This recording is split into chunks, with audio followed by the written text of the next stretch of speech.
गाभा ध्यान जसले संसारभर बस्नुभएका मित्रहरूको जीवनलाई परिवर्तित गरिसकेको छ, गरिरहेको छ र गरि नै रहनेछ।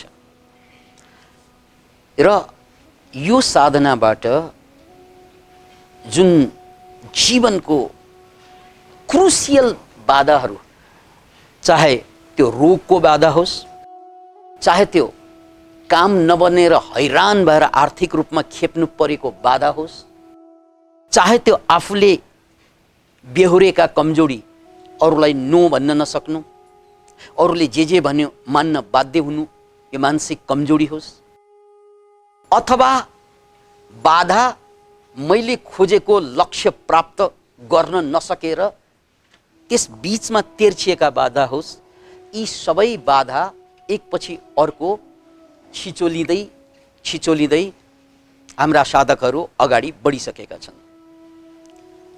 र पारिवारिक रूपमा पनि जहाँ लडाई झगडा हुन्छ, एकले अर्कोलाई बुझ्न सक्दैन, त्यस्तो बाधाहरू पनि हाम्रा थुप्रै साधकहरूले, संसारभरका साधकहरूले छिचोलिसकेका छन्।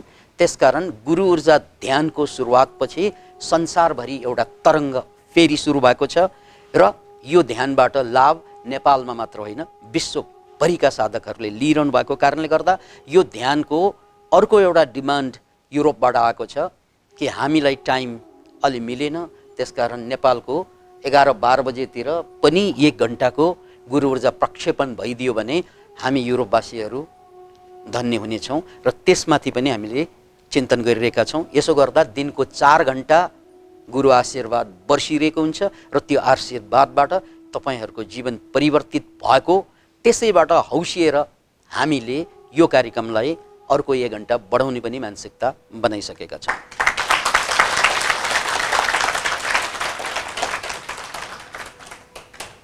गाभा ध्यानमा जोडिँदा पहिलो कुरा के बुझ्नु पर्यो भने गाभा ध्यान भनेको बाधा हटाउने ध्यान हो, कुनै पनि बाधा।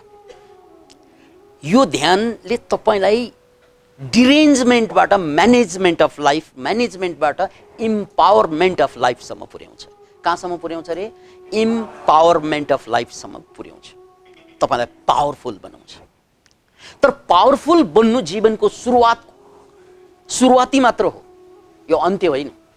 याद राख्नुहोस्, यो पावरफुल बन्नु सुरुवाती मात्रै हो, नत्र दानवहरू सबै पावरफुल थिए, राइट? त्यसैले पावरफुल बन्नु सुरुवाती दौर हो। त्यसपछि ध्यानको अर्को लेभल हुन्छ, गाभाबाट काभा ध्यान, क्लासिकल मेडिटेसन, र त्यसपछि इनलाइटनमेन्ट, मुक्ति, समाधि आदि इत्यादिका कुरा बल्ल खुल्छ।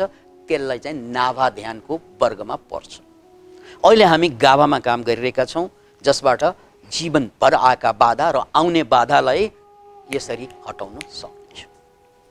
यसैलाई मध्यनजर राखेर, यस्तै कुरालाई मध्यनजर राखेर लाओ त्सेले या लाओ त्सुले आजभन्दा 2600 वर्ष अगाडि भनेका छन्, उ वै उ। यो चाइनिज भाषामा उ वै उ, you can do everything by doing nothing. Can you imagine it? फेरि पनि यो सबैको लागि अद्भुत कुरा हो। You can do everything by doing nothing. तिमी केही नगरिकन सबै काम सम्पन्न गर्न सक्नेछौ। जो गरेको हो कि क्या? जितु नेपालजी हुनुहुन्छ यहाँ। यस्तो कुरा त जितुजीले मात्रै भन्न सक्नुहुन्छ, विकास आनन्दले कसरी भने आज?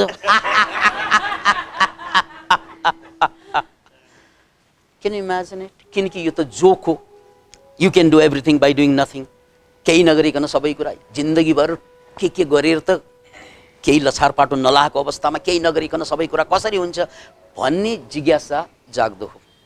तर केही नगरिकन भनेको मतलब के त भने, त्यसको मतलब के त भने मनलाई एकदमै चञ्चल नगराइकन, किनकि केही गर्न खोज्दाखेरि गर्नुभन्दा बेसी मन चञ्चल हुन्छ मान्छेको। त्यही कारण उनीहरू तनावमा फस्छन्, त्यही तनाव दुःख बनिदिन्छ। त्यसैले उ वै उ भनेको कर्म त 24 घण्टाभित्र जति सकिन्छ गर्ने नै हो। के गर्ने हो रे? कर्म गर्ने हो। त्यो कर्म गरिरहँदा, कर्मको लागि शरीर कुदिरहँदा मन कति पनि नकुदोस्, त्यो हो ऊ वै ऊ। क्या याद राख्नुहोस् यो कुरा। अक्सर मान्छेको शरीर कम कुद्छ, मन धेरै कुद्छ हो। मन धेरै कुद्नुको कारणै डिप्रेसन हुने हो, मन धेरै कुद्नुको कारणै एङ्जाइटी डिसअर्डर हुने हो, मन धेरै कुद्नुको कारणै ओसिडी हुने हो। जति पनि मानसिक रोगहरू छन् त्यो मन धेरै कुदेपछि हुन्छ। एउटा कुरा भर्खरैको रिपोर्ट के आइरहेको छ भने यो सोसियल मिडिया आइसकेपछि मान्छेको जीवनमा विभिन्न किसिमबाट बदलाव आएको छ। थोरै मान्छेको जीवनमा पोजिटिभ बदलाव आएको छ भने अधिकांश युवाहरूको डिप्रेसन हुने रेट 30 देखि 40% बढेको छ विगत चाहिँ 10 वर्षभित्र। Can you imagine it?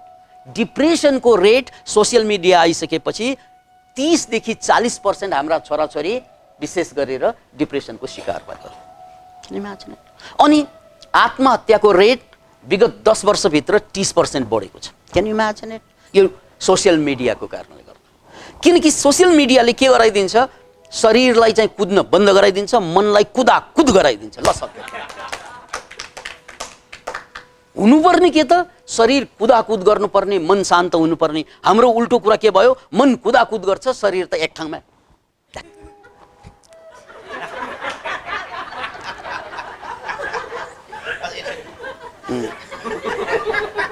Neck down generation भनिन्छ नि। नेक डाउन जेनेरेसन भनेको घोप्टे युग रे के हो। पहिला पहिला हाँडी घोप्टे भन्थ्यो। घोप्टे खालि घोप्टेर बस्छन्। यो धेरै घोप्टिएर बस्नेहरू नै डिप्रेसनको शिकार हुने। किन भन्नाले धेरै घोप्टिएर बस्दाखेरि अक्सिजनको रेट, अक्सिजन लिनुपर्ने नाकबाट छिर्नुपर्ने, छाती दबिना साथ, फोक्सो दबिना साथ अक्सिजन कम हुन्छ। अक्सिजन कम हुना साथ दिमागमा गएको ग्लुकोज जल्न समय लगाउँछ। ग्लुकोज कम जल्यो भने ऊर्जा कम आउँछ। ऊर्जा कम दिमागमा उत्पादन भयो भने कन्फ्युजन बढ्छ। यो कन्फ्युजनको कारणले गर्दा डिप्रेसन हुन्छ। जहाँ यसको कारणले गर्दा 30% त सुरु भइसक्यो आत्महत्या गर्ने मान्छेको बढोत्तरी। 30-40% त डिप्रेसन चाहिँ बढिसक्यो। किन भन्ने प्रश्नको जवाफ यही हो, ऊ वै ऊ। लाओ त्सु भन्नुहुन्छ कि you can do everything by doing nothing. तिमीले सबै कुरा गर्न सक्छौ केही नगरिकन। केही नगरिकनको माने शरीरले केही नगरिकन होइन, मनले केही नगरिकन। मनले केही गर्न थाल्यो भने सबभन्दा बढी चाहिँ तनाव हुन्छ। त्यसकारण दुनियाँमा 3 थरीका मान्छे, जो शरीरबाट केही नगर्ने मान्छे हुन्छ नि एक जमात, अर्को मान्छे शरीरबाट खुब परिश्रम गर्ने, मेहनत गर्ने, त्यस्तो पनि जमात हुन्छ। अनि अर्को मान्छे कस्तो हुन्छ भने शरीर पनि चलाएको चलाइ, मन पनि चलाएको चलाइ, त्यस्तो पनि जमात। तिनीहरू कमाएको त देखिन्छ, तर भित्र डिप्रेसन फ्रस्ट्रेसन पलाएको देखिँदैन। बाहिरबाट छलमल्ल हुन्छ उनीहरू, भित्रबाट अलमल्ल हुन्छ। हामी त्यही युगमा छौँ, 3 वर्गका मानिसहरू। त्यसकारण हामीले बुझ्नुपर्ने कुरा के त भने यो लाओ त्सुको त्यो वचन, you can do everything by doing nothing. केही नगरिकन सबै कुरा सम्पन्न गर्न सकिन्छ। यसको मतलब तपाईँ हामीले बुझ्ने केही नगरिकन मतलब शरीरले केही नगर्ने होइन। शरीरले 12 घण्टा चाहिँ खटिएर, तर मनले 1 मिनट पनि नखटिएर। मन खटियो कि बर्बाद। मनलाई खटाउनु हुँदैन, शरीरलाई नखटाउनु हुँदैन, मनलाई खटाउनु हुँदैन। शरीरलाई चलाएन भने शरीर टुट्छ, मनलाई चलायो भने मन टुट्छ। के रे चलाएन भने शरीर टुट्छ, मनलाई चलायो भने मन टुट्छ। अहिलेका युगका मान्छेहरू के गर्छन्, शरीरलाई नचलाउने बन्दोबस्त गर्छन्। हो, घर सोफा हो, बडा आरामसँग सुत्ने, आरामसँग बस्ने, बाथटब पल्टिएर चाहिँ नुहाउने। शरीरलाई नचलाउने सकभर, मनमा तुफान चलिरहेको हुन्छ। यही हो हाम्रो रोग। यो रोग हो भने यसको निवारण सजिलो छ। सजिलो छ के सजिलो छ त भन्नाले अब चाहिँ मनलाई नचलाउँ, शरीरलाई चलाइ गरौँ। यसैलाई त तन्त्रशास्त्र भनेको। तन्त्रमा के हुन्छ, मन कति पनि चल्दैन, तन चल्या चलै हुन्छ। Can you imagine it? यो हो जीवनको रहस्य। अब विकास आनन्द त्यतिकै हाँस्यो भन्छ, अरूले नबुझेको कुरा मैले पहिल्यै बुझेपछि हाँस्नु पर्दैन?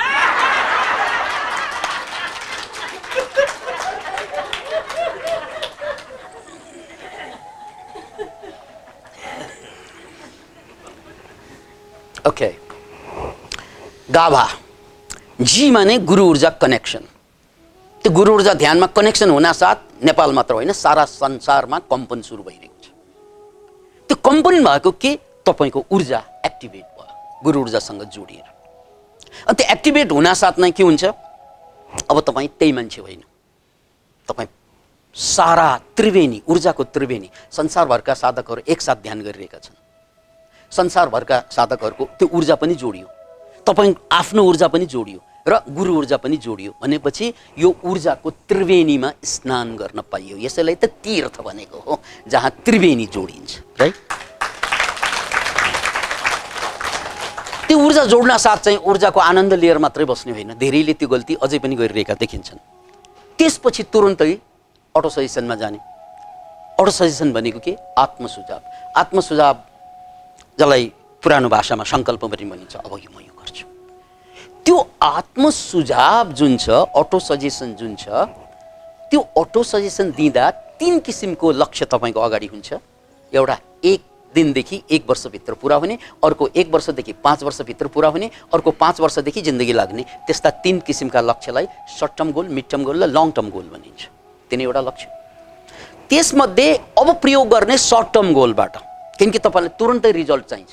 त्यो रिजल्ट देखिसकेपछि ओहो मेरो मनको शक्तिले काम गर्यो भन्ने बुझेपछि अनि तपाईँको मनको क्रान्ति हुन्छ। अहिलेसम्म मैले जे गरे पनि हुँदैन भन्ने मान्छे केही नगरे पनि काम बन्दैछ भन्ने जवाफ आउँछ। केही नगरे पनि काम बन्दैछ। हिजो अस्ति मात्रै एकजना चित्रकारले के लेखे, मैले त फोटो लेख्न सक्दैन, रविन्द्र खाती भन्ने चित्रकारले के लेखे, चित्र कोर्ने मान्छेको जस्तोको तस्तै अनुहार लेख्ने कति कोसिस गरेँ सकेन, तर गुरु ऊर्जामा बसेदेखि त दुरुस्त लेखेँ भनेर, दुरुस्त चित्र कोरेँ भनेर रविन्द्र खातीले अस्ति मात्रै भन्नुभयो। हो यो हो क्या, किनकि अब ऊर्जा तपाईँको मात्र होइन, अब ऊर्जाको त्रिवेणी बनिसकेको छ। हो त्यसमा टेकेर हामीले आफ्नो कामलाई चाहिँ सिद्ध गर्ने हो।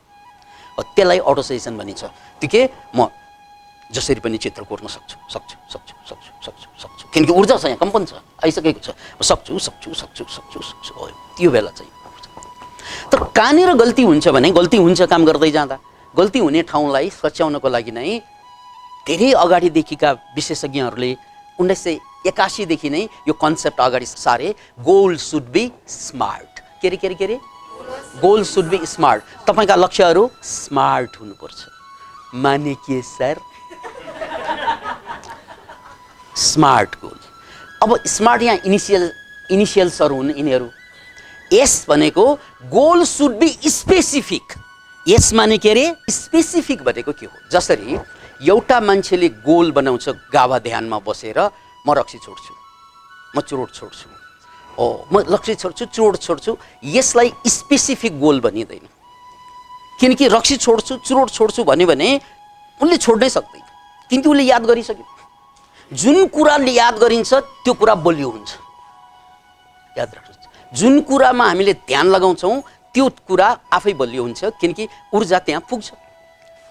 त्यसैले जब से तुझे भुलाने की कसम खाई, पहले से ज्यादा तू और याद आई।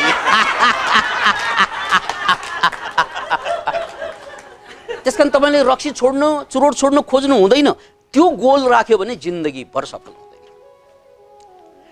विश्वविख्यात चाहिँ हास्य व्यङ्ग्यकार मार्क ट्वेन, अमेरिकन हास्य व्यङ्ग्यकार, उनले एक ठाउँमा के भनेका थिए भने, उनी त हास्य व्यङ्ग्यकार, हास्य शैलीमा के भने, चुरोट छोड्नु साह्रै सजिलो, रक्सी छोड्नु साह्रै सजिलो, मैले त कतिपल्ट छोडिसकेँ।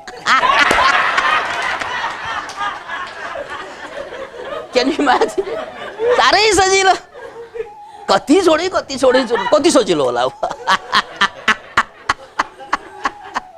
त्यसकारण यस्तो गोलले गोलमाल गर्छ। हुनुपर्ने के त भन्नाले रक्सी छोड्ने होइन कि म स्वस्थ बन्ने हो, पोजिटिभ गोल।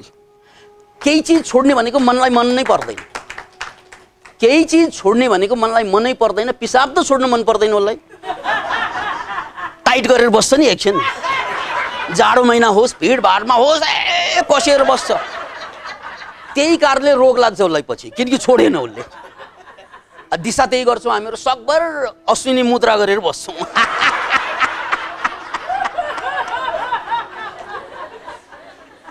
किनकि मनलाई छोड्ने भन्ने मन पर्दैन। मन खुसी हुने ठाउँ भनेको ऊ जोड्ने भनेपछि ए हो र ए हो र दङ्ग पर्छ।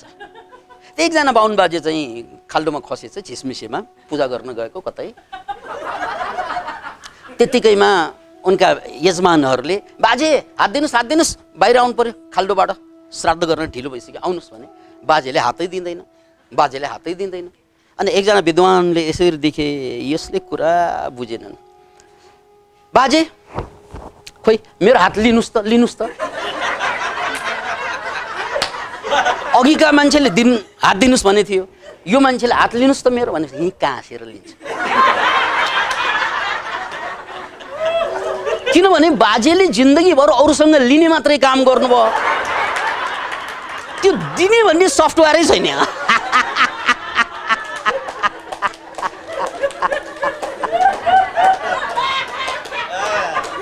यो मन भनेको बडा मूर्ख पनि छ चलाक पनि छ। यति मूर्ख यति चलाक दुवै काम गर्छ उसले एकसाथ। त्यसकारण हामीले जब केही छोड्ने भनेपछि मनले मरे नि मान्दैन। यो मनको विज्ञान हो। के अरे मनको विज्ञान। त्यसकारण मेरो गर्लफ्रेन्डले छोडेर जाँदा बडो पीडा हुन्छ मलाई, अथवा मेरो लोग्नेले मेरो स्वास्नीले छोड्छु भन्दा थुरुरु काँप्छ, किनकि ऊ छोड्न चाहँदैन। मन उसलाई ल तिमीलाई चाहिँ गर्लफ्रेन्डले छोड्यो भन्ने होइन, उनलाई के भन्नुपर्छ भन्नाले हेर धेरै राम्री केटीहरूले तिमीलाई कुरेर बसेछ भनेपछि गर्लफ्रेन्ड छुटेकोलाई पीडै हुँदैन, किनकि राम्रो जोडिँदैछ क्या त्यो भन्दा। त्यसकारण गर्लफ्रेन्ड छुटेर बोयफ्रेन्ड छुटेर फ्रस्ट्रेट भएको होइन, त्योभन्दा राम्री त्योभन्दा राम्रा ठुलो साइज उसले नभेटेकोले पीडा भएको। मन त्यही होइन। जस्तै एउटा घर किन्नलाई अहिले काठमाडौँमा घर किन्ने हो भने 3-4 करोड लाग्यो 3-4 करोड 3-4 करोड हालेर त्यति पैसा हामी सुको खर्च नगर्ने मान्छे हामी हो। तर घरमा 3-4 करोड लगानी किन गर्छौँ भन्नाले त्यो त्यहाँ पैसा फाल्दा त्योभन्दा ठुलो फाइदा देख्छ उसले। ठुलो फाइदा देखेपछि त्यो पैसो त्याग गरिदिन्छ होइन त। त्यसकारण उसलाई चाहिँ ठुलो फाइदा देखाउनु पर्छ। उसलाई भनेको कसलाई? मनलाई। ठुलो फाइदा देखाएपछि ऊ दङ्ग पर्छ। यो पनि बुझ्नुहुन्छ मन भनेको तपाईँ होइन, मन भनेको तपाईँभित्रको एउटा कम्प्युटर हो भनेर बुझ्नुहोस्। राइट? मन भनेको तपाईँ होइन, तपाईँ त चेतना हो, तपाईँ त आत्मा हो, तपाईँ त कन्सियसनेस हो। राइट?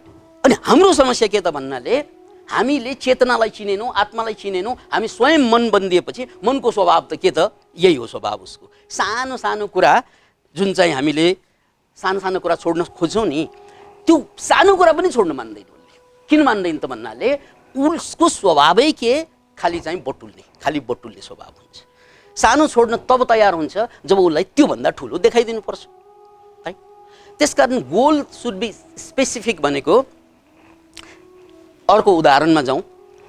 जसरी कोही चाहिँ मान्छे चाहिँ साह्रै मोटो हुन्छन्, ओबिस भनिन्छ त्यसलाई, धेरै मोटो भयो, अब म वेट घटाउँछु भनेर गोल राख्यो भने मनले उसलाई सहयोग गर्दैन, किनकि ऊ छोटो केही पनि चाहँदैन। मन अब वेट घटाउने रे, यो वेट बढाउनलाई कति खाएँ, आफ्नो पनि खाएँ, अरूको भाग पनि खाएँ, खानै पर्ने पनि खाएँ, खानै नहुने पनि खाएँ, र त वेट बढाएँ। मन छोड्न चाहँदैन। त्यसैले वेट घटाउने भन्ने यो नेगेटिभ गोल हुन्छ, यसले काम गर्दैन। वेट घटाउने होइन, याद राख्नुहोस् यो कुरा। यसलाई चाहिँ के भन्नु पर्यो भन्नाले म च्वाख देखिनु चाहन्छु, अहिले त घ्वाक्छु।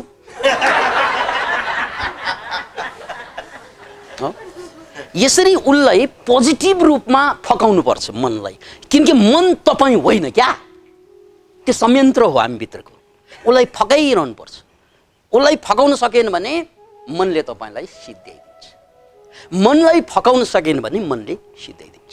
त्यसकारण फकाउने तरिका के त भने उसलाई गोल बनाउँदाखेरि पोजिटिभ गोल बनाउनु पर्छ र प्रश्न गर्नुपर्छ यो गोल मैले किन बनाएको, वाइ, अनि यो गोललाई कसरी फुलफिल गर्ने। जसरी म त पैसा कमाउँछु बा, धेरै पैसा कमाउँछु, यो गोललाई भेग गोल भनिन्छ, स्पेसिफिक भएन।